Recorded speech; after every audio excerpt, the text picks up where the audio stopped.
எனக்கும் வந்து இறைவன் வந்து எந்த காம்ப்ரமைஸ் எல்லாம் ஏற்படுத்தி கொடுத்தாரு. சில கரும வினைகளை சில இடங்கள்ல நான் அழுவ போற இடத்துல நான் அழுதுகிட்டு தான் இருந்தேன். சில இடங்கள்ல சில துன்பங்கள் வந்து எனக்கு நிறைய நடந்திருக்கு. அப்ப அதெல்லாம் அந்த இடத்த நான் வந்து கடந்துதான் வந்தேன். அதையும் வந்து மக்கள் வந்து உணரணும். சில இடங்கள்ல வந்து அவங்க என்ன நினைக்கிறாங்க பொதுவா அப்படின்னா, மக்கள் கிட்ட ஒரு ஞானியர் பாதுகாப்பு கொடுப்பாரு. மொத்தமா கரும வினையிலிருந்து உங்களை வந்து அப்படியே தூக்கி வந்து விட முடியாது. ஏன்னா தர்மம் கிடையாது. பாதுகாப்புங்கிறது என்னன்னா, அந்த காலகட்டம் அந்த கரும வினை அவன் கரும வினையை அனுபவிக்கிறதுக்கானாச்சும் உயிரோட இருக்கணும்ல. ஒருத்தன் அழுகணும், 10 நிமிஷம் அழுகணும், 10 நிமிஷம் அழுகிறதுக்கு அவன் தயாரா இருக்கணும்ல. அப்ப அழுகிறவனுக்கு கூட துன்பம் வந்துடாம அவன் நீட்டா அழுகணுங்கிறத பாதுகாப்பா நாங்க கொடுப்போம். ஒருத்தர் சிரிக்கணும், அவன் 10 நிமிஷம் சிரிக்கிற வரைக்கும் வேற எந்த துன்பம் வந்துடக்கூடாதுங்கிறதுக்காக பாதுகாப்பு. இப்ப இதெல்லாம் நம்ம வந்து உணர்ந்துக்கணும். இப்ப என்னன்னா, எல்லா சூழலுக்கும் அணத்தக்கூடாது. எல்லா சூழலுக்கும் வந்து இப்ப நம்ம வந்து வாக்கு குறி சொல்றது, ஜாதகம் பார்க்கறது, இல்ல ஒரு ஞானியர்கிட்ட போய் நிக்கிறதுக்கெல்லாம் பல்வேறுபட்ட சூழல்கள்ல அவங்க தீர்வு கொடுத்துருவாங்க. தீர்வு சில பேர் பேச்சால கொடுப்பாங்க, சில பேர் மௌனத்தால கொடுப்பாங்க, சில பேர் சூட்சமத்தால கொடுப்பாங்க. சிலது ஆட்டோமேட்டிக்கா அதுக்கான சூழல், அதுக்கான காலம் வரும்போது அது நிகழும். அது எல்லா இடத்துலயும் டிஸ்கஷன் பண்ணிக்கிட்டு இருக்க முடியாது. அதை வந்து கொஞ்சம் அவசியம் உணர்ந்தா ரொம்ப நல்லா இருக்கும். அது நம்மளை சார்ந்து இருக்கிற எல்லாருக்குமே அது ரொம்ப ரொம்ப முக்கியம். அது கடைபிடிச்சாதான் நம்ம ஏதாவது ஒன்று செய்யறதுக்கு வாய்ப்பு இருக்கு. இல்லைன்னா வச்சுங்களேன் ரொம்ப சிரமம். இப்ப நிறைய பேரு ஒரு வாரத்துல 10 நாள் ஸ்கூல் ஃபீஸே கட்டணும், காலேஜ் ஃபீஸே கட்டணும். ஐயோ என்ன பண்றது ஏது பண்றது அப்படின்னா, அந்த குழந்தைக்கு ஒரு ப்ராப்ளம் இருக்கு. அது கல்லூரியை படிக்கிறதுக்கு போராடிதான் படிக்கணும்ன்றது. இப்ப நம்ம பாதுகாப்பு கொடுக்கணும். அதுக்கு என்ன தேவையோ அதுக்கான ஒரு முயற்சியும் கொடுக்கணும். ஆனா அதுக்குள்ள இருக்கிற சின்ன சின்ன துன்பத்தை கூட நீ வர்றதுக்கு முன்னாடியே போட்டு அணைத்துனா அப்புறம் என்னதான் இருக்கு? அதை எது பேஸ் பண்ணணும், அதை வந்து செயல்படுத்தணும். சில பேரு கல்லூரிக்கு ஃபர்ஸ்ட் குரூப் போவான், செமஸ்டர் ஃபீஸ் கூட கட்ட முடியாது. 6 மாசம் வீட்டுல இருக்கணும்னு அவன் தலையெழுத்து இருந்துச்சுன்னா அதை போய் எப்படி மாத்துறது? வீட்டுலதான் இருக்கணும். ஐயோ ஊன்னு இல்ல, வீட்டுல இருக்கிறதுக்கு ஒரு காரணம் இருக்கு. அந்த நேரத்துல அவன் 6 மாசம் வீட்டுல இருக்கிறான்னா அந்த நேரத்துல அவனுக்கு சரியான கல்வி கிடைக்கப்படாது. அவன் படிச்சு என்ன போதனைகள் கொடுத்தாலும் அவன் மண்டையில ஏறாது. திசை மோசமா இருக்கும். கால திசைகள் மோசமா இருக்கும்போது வாத்தியார் சொல்றது, படிப்பு, புத்தகத்துல எதுவுமே மண்டையில ஏறாது. அப்ப இறைவன் என்ன பண்ணுவான்னா அந்த 6 மாசத்தை வந்து ஸ்டாப் பண்ணுவான். ஸ்டாப் பண்றதை கேட்க மாட்டாங்க. அப்ப என்ன பண்ணுவானா, அடிமடியில கையை வைக்கிற மாதிரி பீஸை முதல்ல புடுங்குவான். எங்க புடுங்குவானா, பணத்தை புடுங்கிடுவான். நான் வீட்டுல இருக்கட்டும், புரியுதா? இப்ப பல சூழல்கள்ல நிறைய பேரு பிஸியா நீங்க எல்லாம் இருக்கலாம். உங்களெல்லாம் கொஞ்சம் பிஸி இல்லாம வைக்கிறதுக்கு என்ன காரணம்னா, இந்த சூழல்ல நீ பிஸியா இருக்கக்கூடாது அப்படின்னு சில இடத்துல உங்களுக்கு பீஸை கொடுக்குறது. உங்க எல்லாருக்கும் ஒரு 10 கோடி 50 கோடி காசு கொடுத்தா நீங்க என்ன தேடி வர போறீங்க? எதையாவது ஒரு பிசினஸ் பண்ணிக்கிட்டு, எதையாவது ஜேசிபி வாங்கிட்டு, மண்ணை நோண்டிக்கிட்டு, எதையாவது இட்லி கிடையாது, சட்னி கிடையாது, தானே உட்காந்துருக்கீங்க. ஒருத்தன் வந்து ஏன் ஃப்ரீயா இருக்கும்போது என்ன ஆகும்னா, பல சிந்தனை வருங்க, பல செயல் வரும், பல வந்து அழுத்தம் வரும். அப்ப ஏதோ ஒரு பிரச்சனை மேல பிரச்சனையா இருக்கு, யாரையாவது ஒரு சாமியை பார்ப்போம், ஒரு கோயிலுக்கு போவோம்னு அவன் தேடுறான். அவன் பயங்கர பிஸியா இருக்கிறவன் எப்படி தேடுவான்னா, அது இன்னும் பாசிட்டிவா நடக்கிறதுக்காக அப்படி போயிட்டு வந்துருவான். அதே வேலையா இருக்க மாட்டான், டச் பண்றேன். புரியுதுங்களா? அந்த மாதிரி இருக்கும். நீங்க சில விஷயத்தெல்லாம் நம்ம வந்து கடக்கணும். கடந்தா அந்த வாழ்க்கையில அவங்களுக்கு வந்து ஒரு உன்னதமான தருணம்னு பேர். அதை கடக்காமலேயே ஒரு என்னை பார்த்தோன்னே அழுகிறது, பிரச்சனைங்க புருஷன் சரியில்லைங்க புள்ள, அப்படி இல்லையே. அதை அப்படி கையாள முடியாது. புரியுதுங்களா? அப்படி கிடையாது. நான் இன்னும் அப்படியே டக்குன்னு ஒரு உடுப்பு எடுத்தேன், உன் புருஷனுக்கு இதாயிரும், உன் பிள்ளைக்கு இதாயிரும் அப்படின்னு நான் வாக்கா சொல்ல முடியும்? உன் புருஷன் போன ஜென்மத்துக்குள்ள பெரிய விஷயம், உனக்கும் அவனும் வந்து வெவ்வேறு விஷயம். நீங்க 2 பேருமே சேர்ந்து பல பேரை கொண்டிருக்கீங்க. இப்ப 2 பேருமே நல்லா வாழக்கூடாது, துன்பத்தை அனுபவிக்கணும், 2 பேர்த்தையும் சேர்த்து இந்த படத்துல போடும். அது உனக்கு தெரியாது. உன் குழந்தை பல விஷயத்துல வேற விஷயத்துக்குள்ள இந்த காலகட்டத்துல நீங்க 3 பேருமே உனக்கு ஜென்மத்துல தீவிரவாதியா இருந்தவங்க, இந்த ஜென்மத்துல குழந்தைகளா இருக்கீங்க, அம்மாவா இருக்கீங்க, அப்பாவா இருக்கீங்க. உங்களுக்கு தெரியுமா? அப்ப பல்வேறுபட்ட சூழல்கள் இருக்கு. இப்ப நான் வந்து என்ன பண்ணணும்னா, பெரிய கடுமையான தண்டனையில இருக்கிறவன அந்த தண்டனையை நான் போய் காப்பாத்துனா எனக்கு தண்டனை கொடுத்துருவானே, நான் புட்டிட்டு விழுந்துருவானே. புரியுதுங்களா? அது ரொம்ப ரொம்ப முக்கியம். அப்ப நீங்க அவசியமா சில இடங்கள்ல பாதுகாப்பு கொடுத்தணும். சில புரிதல் வேணும். அப்ப நீ உன்னால முடியாது ஒண்ணும் இல்ல. நீ உருக்கமா பிரேயர் பண்ணு, நீ தியானம் பண்ணு, கோரிக்கை வை, பாரு. அந்த பாக்குறதுலதான் என்கிட்ட அப்படியே ஒப்பாரி வச்சு எது நடக்க போல அப்படிலாம் பண்ணக்கூடாது. அது என்ன பண்ணக்கூடாதுன்னா, உள்ள இருக்கிற அந்த சக்தியை உதாசனப்படுத்தும். புரியுதுங்களா? நம்ம ஆகாயத்தை கும்பிட்டுட்டே வரோட்டீங்க. ஆகாயத்துக்கு எவ்வளவு நேரம் அழுதுகிட்டே இருப்பீங்க? நீ என்ன அழுதாலும் அது ஆகாயம் ரியாக்ட் பண்ணாது. உயர்ந்த ஆற்றல்கள்லாம் அப்படித்தான். நீங்க எத்தனையோ சக்திகள் இந்த வான்வெளியில உலா வந்துகிட்டு தான் இருக்கு. யார் பார்த்துட்டு இருக்கா?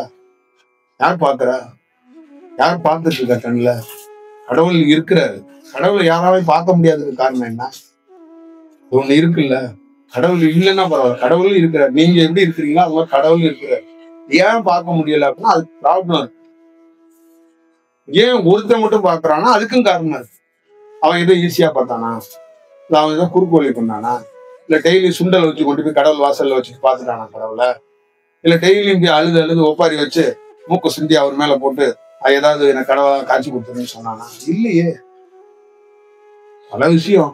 நான் ஒருத்தர் எங்க வீட்டுல பல நாள் சொல்லிடுவோம். என் ஒய்ஃப் ஒரு 70 ரூபாய்க்கு பிளவுஸ் தைச்சுட்டு வருவாங்க. அதுல 30 ரூபாய் எடுத்துட்டு ஒருத்தரை பார்க்க போவோம். பார்க்க விட மாட்டாங்க. நான் அங்க போய் பல மணி நேரம் உட்கார்ந்து இருப்பேன். டீ குடிக்க கூட காசு இருக்காது, சாப்பிடுறது கூட காசு இருக்காது. அதுக்கும் எதுக்கும் பயணம் 35-40 மைல் இருக்கும். திருப்பி வருவேன், திருப்பியும் போவேன், திருப்பியும் வருவேன். இல்லையே வேலையாரும் சுத்திக்கிட்டு இருந்தேன் பல ஆண்டுகள். ஒரு நாள் 2 நாள் கிடையாது. தஞ்சாவூர்ல என் கால் போடாத இடமே கிடையாது. எந்த தெருவுலையும் பஸ்ல போனது, எந்த தெருவுலையும் நடந்தான். சென்னையில அந்த மாதிரி எந்த தெருவுலையும் நான் அதிகமா பஸ்ல போனது. வடபழனியில அதிகமா நடந்தவன் நானாதான். டி நகர்ல அதிகமா நடந்தவன் நானாதான். சாலிகிராமத்துல அதிகமா நடந்தவன் நானாதான். அப்ப இதெல்லாம் அந்த காலகட்டத்தில் சந்திக்கப்படணும் தான். புரியுதுங்களா? ஒரு வாட்டர் பாக்கெட்டு காசு இல்லாதவன சினிமாவில் 5 கோடி ரூபாய் சம்பளம் வாங்குற அளவுக்கு வளர்ந்தவனும் என் கூட வேலை செஞ்சவன் தான். இருக்கிறவன்லாம் இருக்கிறான். 10 கோடி ரூபாய் சம்பளம் வாங்குற, ஒரு படத்துக்கு 10 கோடி ரூபாய் சம்பளம் வாங்குற அளவுக்கு வளர்ந்தவன்லாம். அது காலத்தின் ஒவ்வொரு சூழல், ஒவ்வொரு செயல். அப்ப நாம எத்தனையோ இடங்கள்ல அந்த துன்பத்தையும் துயரத்தையும் நடந்திருக்கிறோம். பஸ்ஸு காசு இல்லாம நடந்திருக்கோம், சாப்பாட்டு காசு இல்லாம இருந்திருக்கோம். ஒரு அடுத்த 2 ட்ரெஸ் மேல ட்ரெஸ் இருக்காது, ஒரே சட்டையை துவைச்சு போட்டுக்கிட்டே இருப்போம். பல விஷயங்கள் நடந்திருக்கு. இதெல்லாம் இறைவன் பார்த்துக்கிட்டு தான் இருந்தான். எனக்கு பயங்கரமா போய் சரவணா ஸ்டோர்ல அள்ளி பணம் போட்டாரு. அப்ப அதெல்லாம் அனுபவிச்சதுனாலதான் இறை செயலுக்குள்ள வர்றதுக்கான வாய்ப்பை உருவாக்கும். இப்ப அந்தந்த இடத்துல எல்லாம் நான் சரியா இல்லைன்னு வச்சுக்கல, இந்த மாதிரி தாக்கம் பிடிக்க முடியாது. எல்லாத்துக்குள்ளேயும் அது அந்த உணர்வுகள் புரிதல் அவசியமா ஈஸியா எதுவும் நடக்கக்கூடாது. வாழ்க்கையில எப்பயுமே உங்களுக்கு ஒரு ஈஸியா ஒரு பொருள் கிடைக்குதுன்னா தயவு செய்து அந்த பொருளை கொஞ்சம் டவுட்டா தான் நீங்க யூஸ் பண்ணணும். நல்ல ஒரு அழுத வச்சு, நல்ல குமுறி, நல்ல துன்பப்பட்டு இறைவனை பார்த்தாதான் அது அதுதான் ப்ராப்பரான வேவுங்க. சரிங்களா? எனக்கு பிரபஞ்சத்தில இருந்து ஒரு வார்த்தை உன்னையே நீ கொன்னாய். என்னுடைய அனுபவத்துல உன்னை நீ கொன்னுட்ட. கொன்னோன்னு உனக்கு நீதிபதி தீர்ப்பு கொடுக்குறான். என்ன தீர்ப்பு கொடுக்குறான்? மேல இருந்து பிரபஞ்சத்துலதான் நீதிபதி. அவன் எனக்கு தீர்ப்பு என்ன கொடுக்குறான்? நீ உன்னை கொன்னாய், அதனால் உனக்கு தண்டனை கொடுக்குறேன். என்ன தண்டனை? நீ இன்னமும் பூலோகத்துல வாழ முடியாது, மேலோகத்துக்கு சேரு. இதுதான் உனக்கு தண்டனை அப்படின்னு தீர்ப்பு எழுதிட்டான். அப்ப இதோடைய பொருள் என்ன? தன்னை எவன் ஒருவன் தியானத்தில் எரித்துக் கொள்கிறானோ, தன்னையே ஒருவன் எவன் கொள்கிறானோ, தன்னையே எவன் ஒருவன் வெல்கிறானோ, தன்னையே ஒருவன் எவன் தியானத்துக்குள் உள்ளே கண்டறிகிறானோ அவனுக்கு பூலோகத்திலிருந்து விடுபடுறாங்க. இதுதான் விஷயம். அப்ப இதுக்கு ஒரு நாள், 1 மணி நேரம், 2 மணி நேரம், ஒரு பொழுதெல்லாம் கிடையாது. பல துன்பம், பல துயரம், பல கடினமான சவால்கள், பல கண்ணீர்கள், பல அவமானங்கள், பல வேதனைகள், சொல்லி மாற முடியாத விஷயம். ஏன் திருவண்ணாமலையில சோறு இல்லாத நாட்கள் எத்தனை நாட்கள், டீ குடிக்க காசு இல்லாத நாட்கள் எத்தனை நாட்கள், தங்கறதுக்கு இடம் இல்லாத நாட்கள் எத்தனை நாட்கள், வந்துட்டு திருப்பி பஸ்ஸுக்கு போறதுக்கு காசு இல்லாத நாட்கள் எத்தனை நாட்கள், சென்னையில அதே மாதிரி எத்தனை நாட்கள். இப்ப எத்தனை ஆண்டுகள், ஒரு ஏறத்தாழ ஒரு 30 ஆண்டுகளுக்கு மேல துயரத்தை அனுபவிச்சு. இப்ப இதெல்லாம் இதெல்லாம் என்ன இதெல்லாம் எதுக்கு காட்டுதுன்னா, இதெல்லாம் கடக்கணும். இதெல்லாம் கடந்தா ஒரு மனிதன் பெரிய அனுபவத்தை பெறதுக்கு வாய்ப்பு.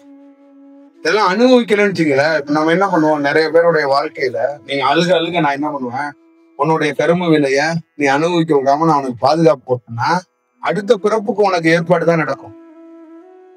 புரியுதா? இப்ப நான் கொஞ்சம் உன்னை பாதுகாப்பா அழுக வச்சுட்டேன்னா நீ இதுலயே கழிச்சாதான் அடுத்தது பண்ண முடியும்.